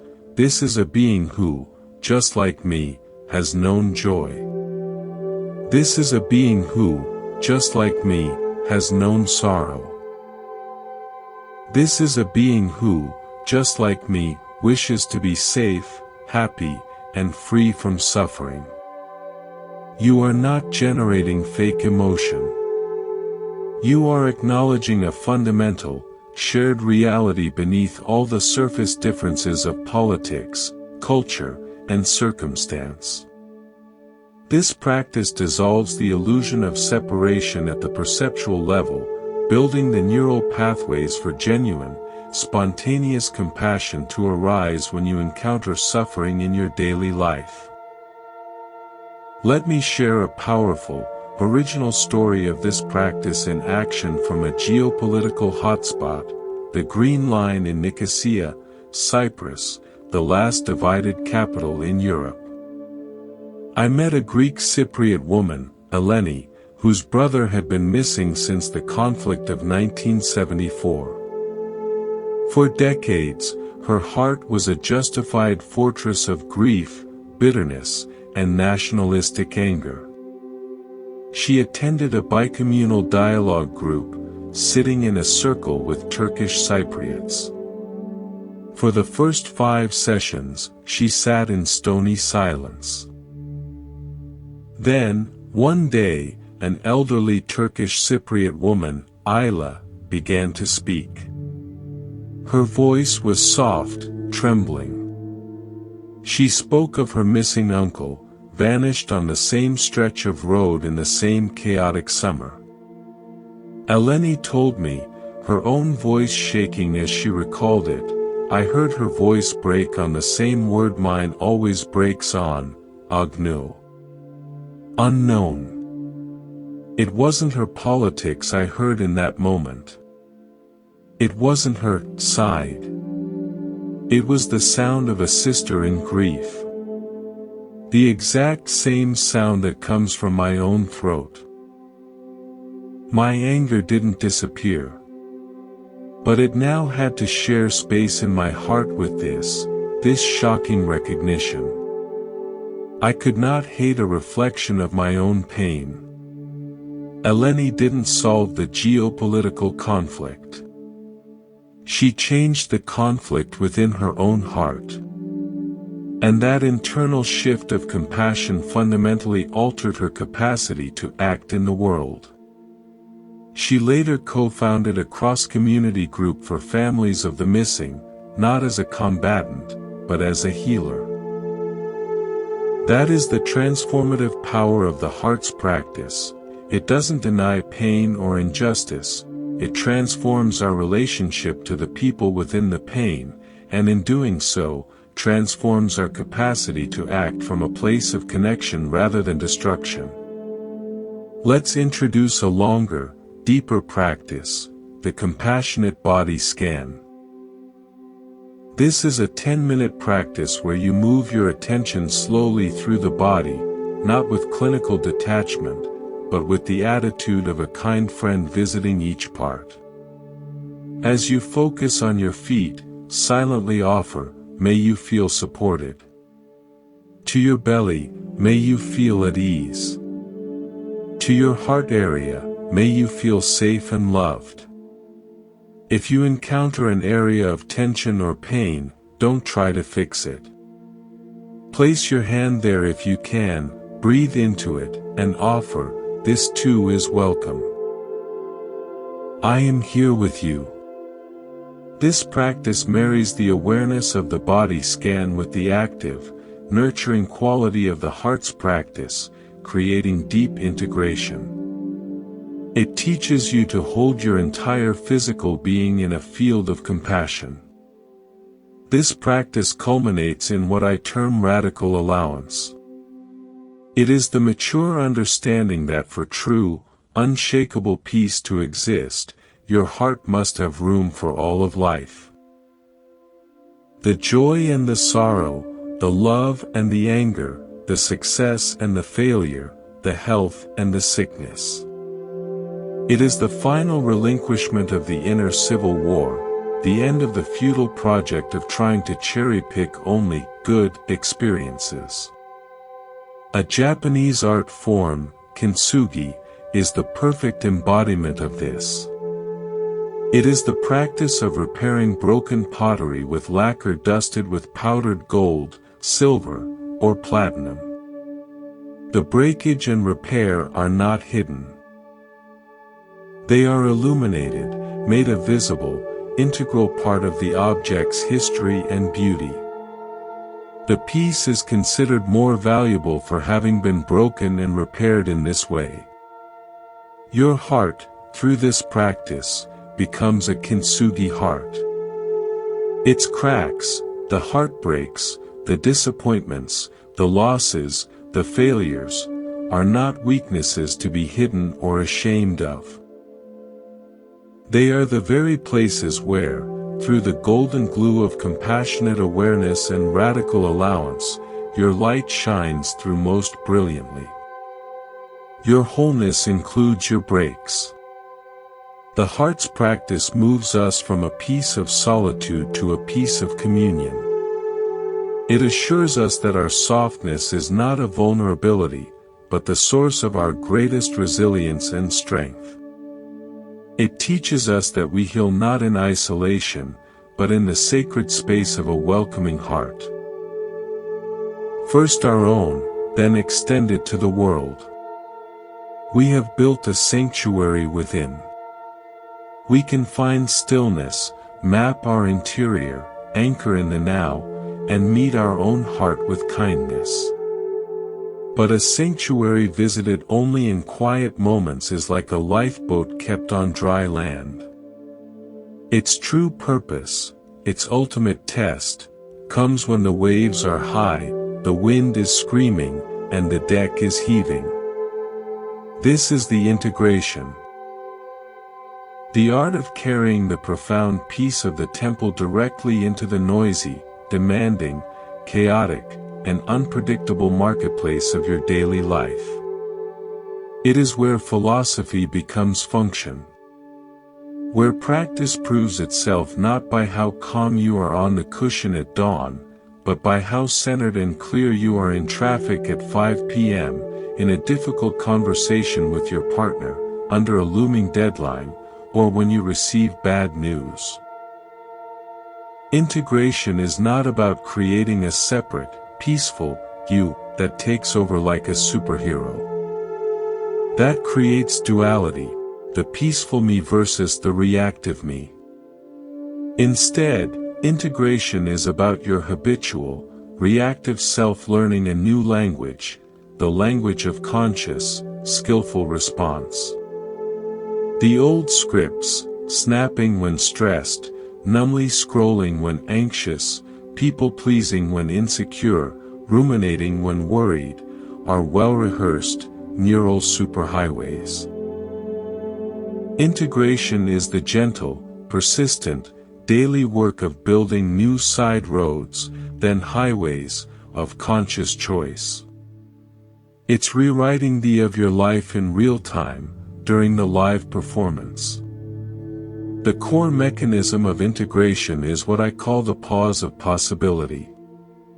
In the constant stream of stimulus and response that is your life, there exists a space, however tiny.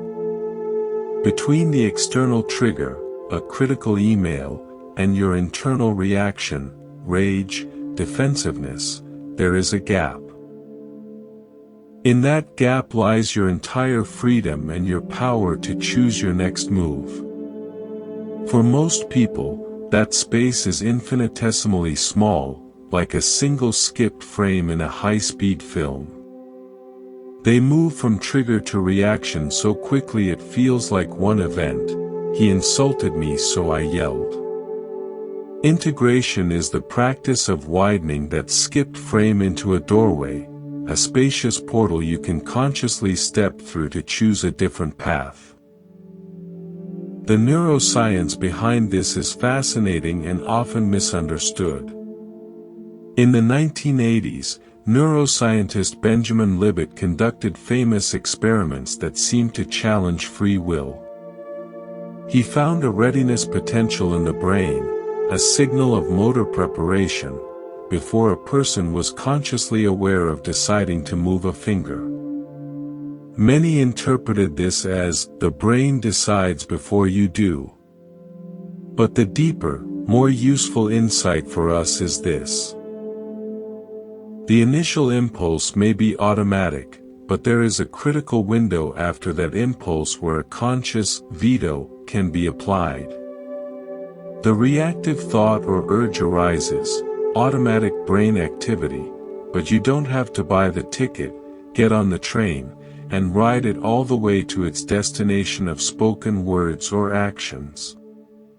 You can notice the train station, feel the pull to board, and consciously choose to stay on the platform. That window is the pause of possibility. Your mindfulness practice is what widens that window from milliseconds to moments, giving you time to choose. Integration fails when our cognitive load is too high. Cognitive load theory, from educational psychology, states that our working memory has a very limited capacity, about 4 to 7 chunks of information.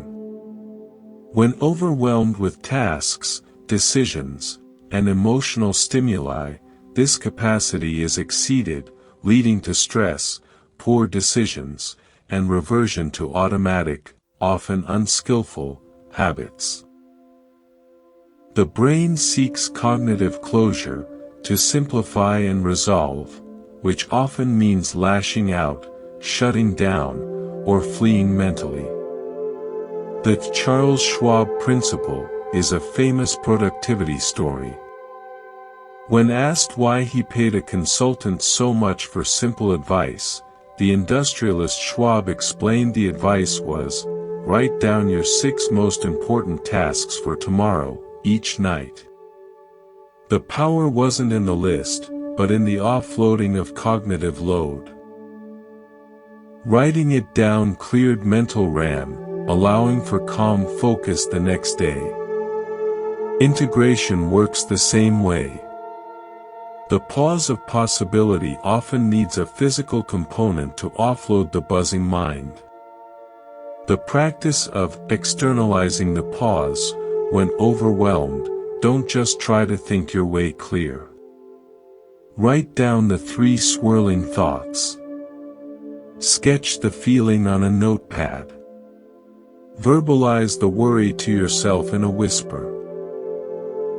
This moves the chaos from the limited space of your working memory into the external world, where you can see it, manage it, and create the space for a conscious response. It turns a subjective storm into an object you can relate to. So, let's make this practical. I want to give you 3 specific integration anchors for 3 of the most common and challenging marketplaces of modern life. 1. The digital marketplace, the scroll impulse. You feel a flicker of boredom, loneliness, anxiety, or overwhelm. Your hand moves toward your phone almost by itself, a neural habit of immense power. The pause, the very moment you feel your hand move or the psychic itch for distraction, freeze. Don't grab the phone. Instead, place your hand flat on your desk or your thigh. Feel the solidity, the temperature, the texture. Take 1 conscious, audible breath, a sigh out. Then ask internally, with gentle curiosity, what am I truly needing in this moment? It is almost never 37 new pieces of information from social media. It might be connection, a moment of mental rest, stimulation, or escape from a difficult feeling. Can you give yourself a microdose of that true need without the device? A glance out the window at the sky. A stretch. A sip of water while feeling the water's journey down your throat. You have just integrated presence into the digital realm and broken a chain of unconscious consumption. You have externalized the pause by moving your hand to a neutral surface and asking a clarifying question. 2. The social marketplace, the reactive conversation. Someone says something that triggers you, a criticism, a dismissive comment, a political remark. The heat rises in your face, the cutting retort forms instantly on your tongue, your body tenses for fight or flight. The pause, before the words fly, engage your gravity sense. Feel your feet firmly planted on the floor. This simple act grounds the rising emotional energy, literally connecting you to stability. Then, employ a silent mantra, listen to understand, not to reply. Make it your mission to actually hear the end of their sentence, to see their body language, without formulating your rebuttal. Your response, when it comes, will now emerge from that place of chosen grounding and listening. It might still be a firm boundary, but it will be clean, clear, and free from the toxic, lingering residue of reactive rage. The pause here is filled with a physical anchor, gravity, and a mental intention, the mantra. 3. The professional marketplace, the overwhelm spiral. The inbox pings relentlessly, the deadline looms like a cliff, 3 people need answers at once, your to-do list mocks you. The mind starts to shatter into frantic fragments, leading to paralysis or frantic, ineffective busyness. The pause, employ the single pointing technique. Physically look away from all screens, piles, and lists. Choose one mundane, physical object within your immediate sight, a pen, a coffee mug, a stapler, a plant on your desk. Look at it for a full 20 seconds as if you are a naturalist discovering a new species. See its true color, its texture, the way light plays on its surface, its precise shape. This forces your scattered, panicked brain, which is trying to hold a dozen abstract, future-oriented thoughts, into a single, steady point of present moment, sensory attention. From that regained island of focus and calm, you can then choose the one, single, next physical action. Not the project, the action. I will open the draft document. I will write the first sentence of the email. Overwhelm is future tripping. Single pointing brings you back to the only time you can ever act, now. In China, I met a pilot who guided massive freighters through the treacherous three gorges of the Yangtze River. The currents were unpredictable, the rocks hidden, the margin for error tiny. I asked him how he made countless split-second decisions under such pressure. He said, "I do not decide.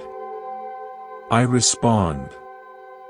My mind is not full of what-ifs. It is empty, like still water, reflecting only what is, the color of the current there, the ripple over a hidden rock there, the angle of the wind on the flag. I see, and the ships will turns. If I think, that rock is dangerous, I must avoid it, I am already late. I must be the avoidance, not think about it." His integration was so complete that his awareness and his action were one seamless movement. For us, integration is moving toward this fluidity, where the pause is not a hesitation, but the space in which the correct, intuitive response arises naturally from a calm, clear awareness of what is. The river pilot's mind was his primary anchor, the still water reflecting reality.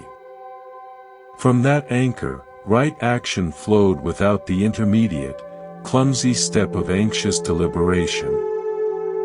I spent time in the radar room of a busy regional air traffic control center. The screens were a dizzying array of blinking blips, each a plane full of people. The controllers spoke in calm, clipped jargon. One controller, during a lull, explained her method: "We use a strict scan pattern. We never let our eyes wander randomly. We look at one sector of the screen, assess, move to the next, in a set rhythm.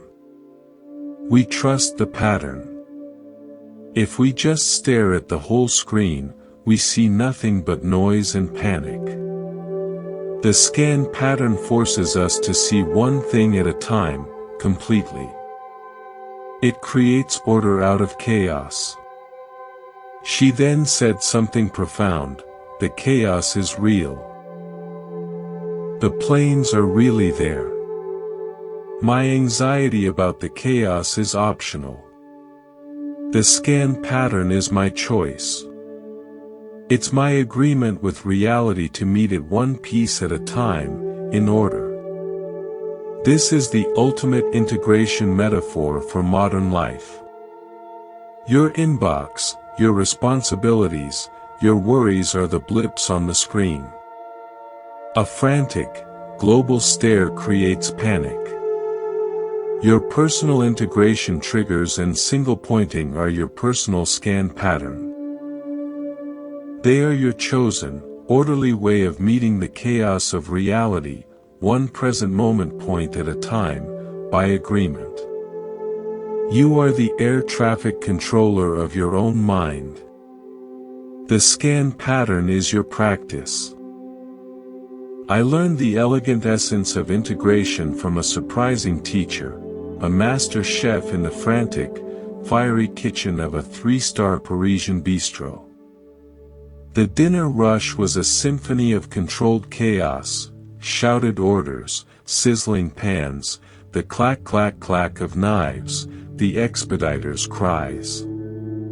The chef, Pierre, moved through it not with frantic, jerky speed, but with a deliberate, rhythmic, almost dance-like efficiency. I asked him his secret. He wiped his brow and said, "Every amateur, every nervous cook, thinks the secret is speed. It is not. The secret is clarity between tasks. Watch." He finished plating an exquisite dish, wiped the rim with a cloth, and rang the bell for the waiter. Instead of immediately spinning to the next ticket screaming from the printer, he did 2 deliberate things. He placed his used spatula in the wash bin, a definitive, physical end to the last task. And he took 1 full second to stand still, look at the next ticket, and see it, a clean, mental beginning. That, he said, tapping his temple, is the couture between the stitches. If you simply rush from one thing to the next, you carry the chaos, the grease, the panic of the last task into the beginning of the new. Soon, you have a tangled, knotted mess, and you cut your own fingers. My 1-second pause is how I keep the thread smooth. Each task has its own space. Finished. Next. Integration is the couture between the stitches of your life. It's the micropause that prevents the tasks, the emotions, the reactions from tangling into an unbearable, cutting knot. Chef Pierre's 1-second pause is the embodiment of the pause of possibility applied to workflow. Let me share another original story from a radically different high-stakes environment, a NASA Mission Control Center during a high-fidelity simulation of a spacecraft emergency. I was observing how flight directors manage information overload and colossal stress. One veteran director, a woman with a famously calm voice, told me, "We have an unbreakable rule here: speak in periods. In a crisis, every transmission must be a complete, declarative sentence that ends with a full verbal stop. Houston, Module 2 pressure is dropping. Copy. Switching to backup system C, switch is complete. Monitoring. No trailing ums, no run-on panic, no question marks unless it's an actual question. Each period is a micropause for the brain. It forces mental and verbal clarity. It prevents verbal, and therefore cognitive, chaos from infecting the loop. This is integration at an operational, life or death level. Your life may not control spacecraft, but you can practice speaking in periods to your own mind. Instead of the frantic, run-on inner narrative, Ihevtadatha Santha Tondo Godwatabau Theatherthing Gondai Forgotical, insert the period. I will draft the email. Pause. The email is drafted. Pause. Now I will prepare the meeting agenda. The pause of the period creates integration, order, and calm agency. It's cognitive couture. Your final, building exercise for this module is to construct your own personal integration trigger. This is a keystone habit for your daily life. Choose one common, neutral, daily activity that is currently entirely automatic and mindless, opening a door, sitting down in your car, waiting for a web page to load, pressing the elevator button, taking the first sip of your morning drink.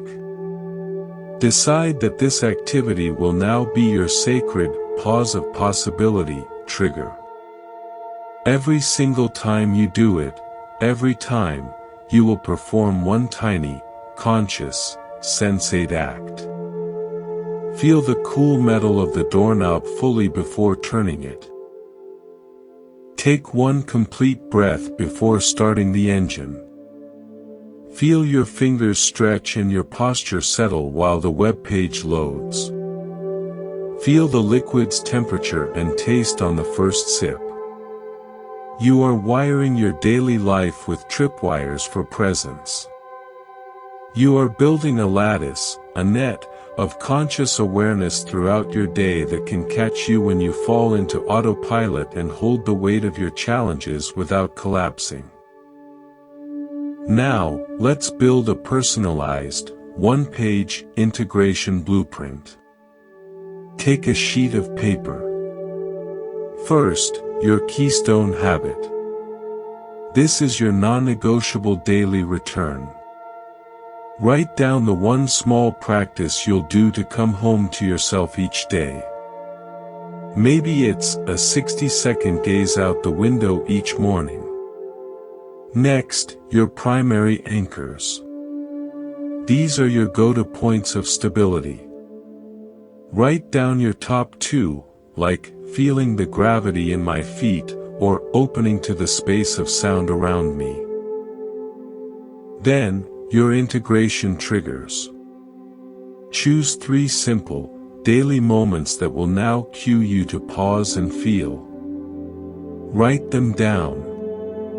For example, feeling the doorknob before I turn it, taking one conscious breath before starting the car, truly tasting the first sip of my morning drink. Fourth, your scan pattern for overwhelm. This is your escape sequence for when the mind starts to spiral. Write it as a simple list. 1. Single point my gaze on a nearby object. 2. Write down the top 3 thoughts swirling in my head. 3. Choose the one, single, next physical action. And finally, your heart first aid phrase. This is the kind sentence you'll offer yourself in a hard moment. Write down the phrase that feels most true and comforting to you. Something like, "This is hard, and I'm here." This blueprint is your operational manual, your personal ATC scan pattern for the life you actually live. Post it where you'll see it. It transforms abstract principles into a concrete, executable plan. It is the ultimate tool of integration. Integration means the temple is no longer a place you visit for special occasions. You become the living temple. Wherever you are, whatever you are doing, the architecture of your awareness, the sturdy pillars of presence, the deep foundation of self-knowledge, the protective roof of compassionate allowance, stands firm around you. The marketplace, with all its noise, demands, and dramas, becomes just weather passing through your boundless, inner sky.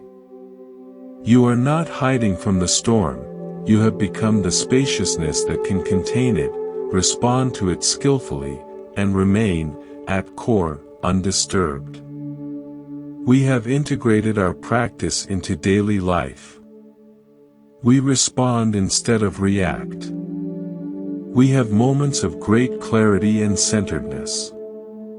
And with that success comes a new, more subtle trap, the trap of spiritual achievement.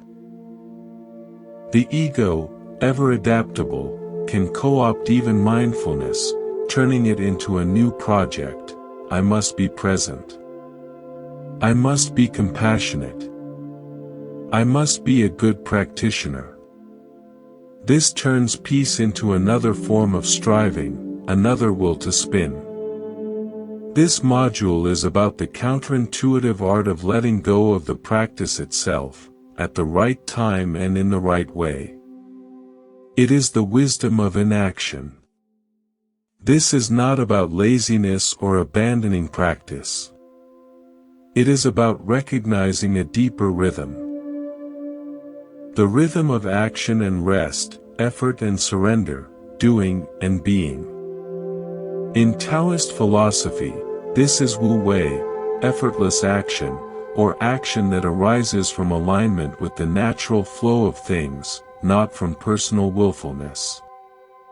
It is the pinnacle of integration, where practice has become so natural it is no longer practice, but simply your way of being in the world.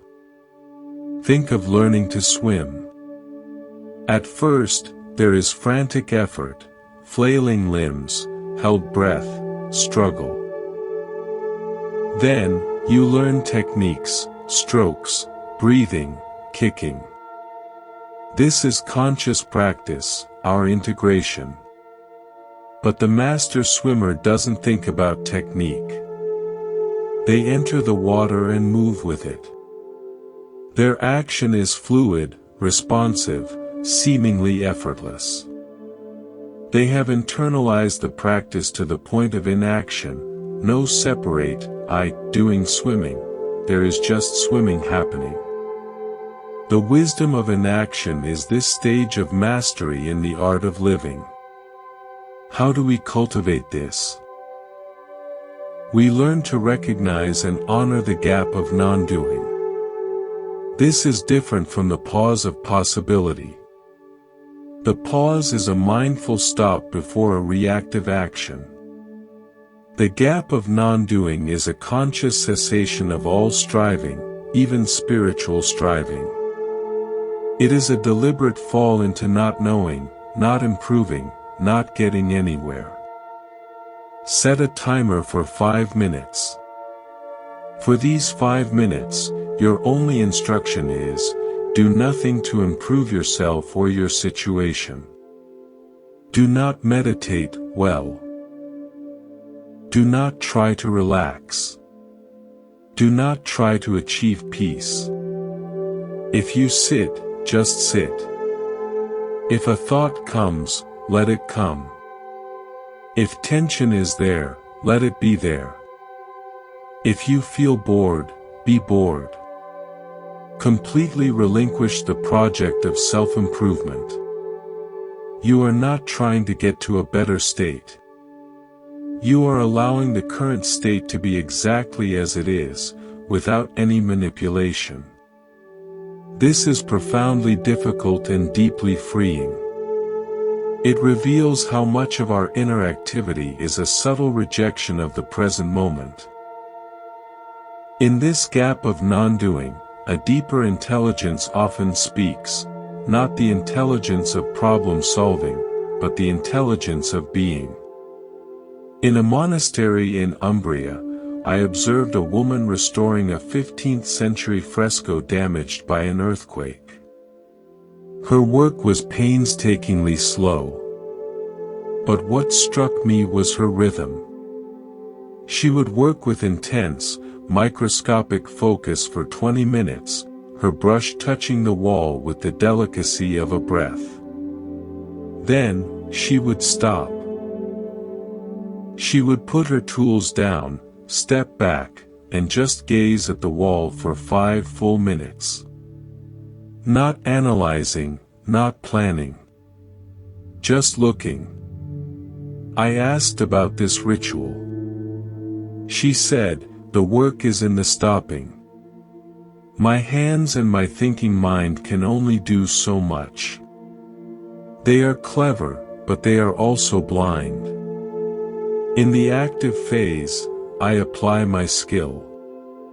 In the stop, I let the fresco speak to me. It tells me what it needs. Not in words, but in a feeling of rightness or disharmony that arises only in the silence after doing. If I only work, I impose my will on it. If I only stop, nothing gets repaired. The art is in the dance between the two. Your inner peace is that fresco. Your daily practice is the active restoration work. The wisdom of inaction is those essential periods of stopping, gazing, and listening to the intelligence of your own being, which guides the next, right, effortless action. We began by understanding the default mode network, DMN, as the source of the story of me and unhappiness. But neuroscience reveals a more nuanced picture. A healthy, integrated brain doesn't have a silent DMN, it has a flexible relationship with it. The DMN is also crucial for creative insight, moral reasoning, and contextualizing our experience. The problem is rigid identification with it.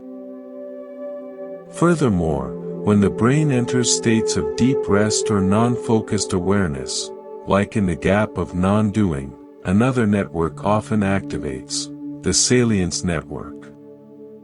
This network, anchored in the anterior insula, acts as a switch between the DMN and the task-positive network.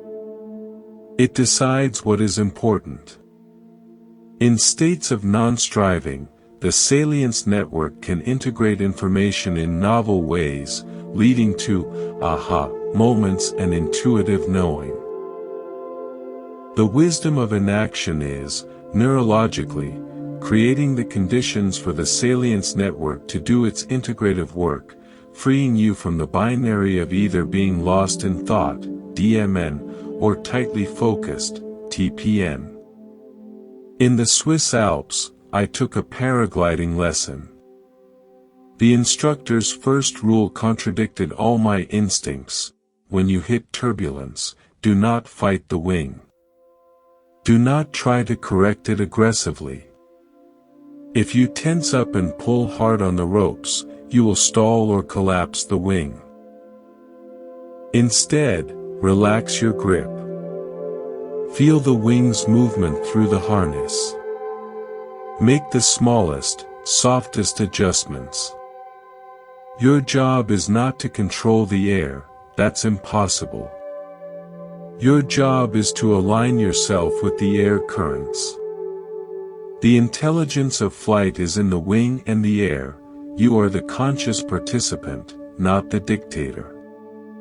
Life's turbulence, emotional, professional, relational, is the same. Our instinct is to tense, to fight, to apply forceful solutions.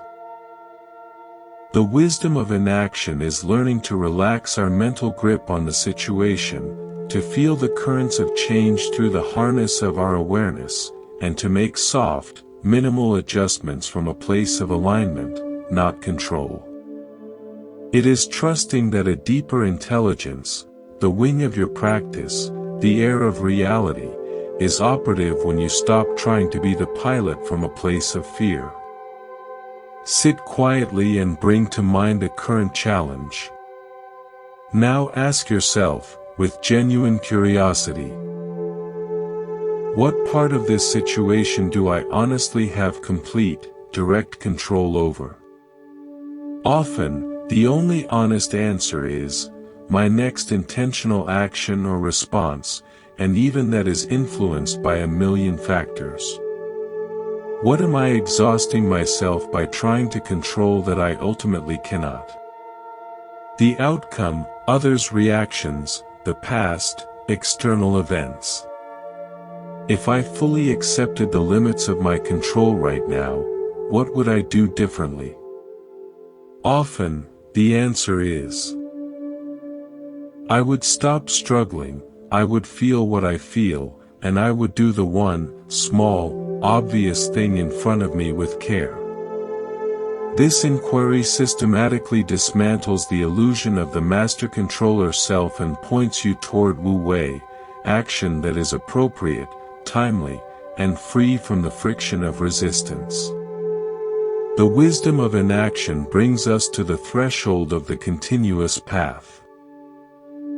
It ensures the path does not become a grim march of self-improvement, but a joyful, sometimes quiet, sometimes active dance with life. It is the understanding that you are not just walking the path, you are also the ground on which it unfolds. Sometimes the most profound step is to stop walking, and simply be the ground. Walking the continuous path with the wisdom of inaction means your practice becomes like breathing. You don't decide to breathe, it happens. And when you need to run, your breath deepens effortlessly. There is no meditator meditating, only meditation happening. There is no peaceful person being peaceful, only peace manifesting. The tools are not discarded, they are embodied. The map is not forgotten, you have become the territory. Your journey from the first hum of unease to this unshakable, effortless abiding is complete. You began by seeking a solution to a problem. You end by realizing you were never the problem to begin with. You were the awareness in which the problem appeared, the sky in which the weather of your life plays out. You have come home to Monk's temple, and discovered the temple was never a place, but the very nature of your own aware, peaceful, and compassionate heart. So walk on, but walk lightly. Practice, but practice with a smile. Return, but return as one coming home to a home that has always been here. You have everything you need, because what you are is beyond need, beyond lack, whole and complete. This journey we have shared is a map drawn in words, but the territory is your own alive being. The hum that brought you here has been your truest guide, not an enemy. It was the sound of your wholeness calling you back from the story of fragmentation. You now have a complete toolkit for a lifetime. The wheel to slow, the landscape to know, the anchor to find home, the heart to welcome, the integration to embody, the unselfing to liberate, the inaction to align, and the unified field to live as. Remember the watchmaker's pause, the baker's feel for dough, the river pilot's still water. Remember the lighthouse keeper tending his inner light and the weaver honoring the broken thread. These are not just stories, they are mirrors of the mastery that now lives in you. Do not strive to be perfect. Strive to be present. Do not seek to become peaceful. Let peace discover itself as your fundamental nature when you stop running from the moment. Monk's temple is not a destination. It is this breath. It is this sound. It is this awareness, reading these words, right now. It has always been here. You have always been home. Go now, and live from this knowing. Let your life be your practice, and your practice be your life. Not as a burden, but as the most natural thing in the world, a conscious, compassionate, joyful participation in the great mystery of being. Thank you for walking this path. The temple gates are always open. Welcome home.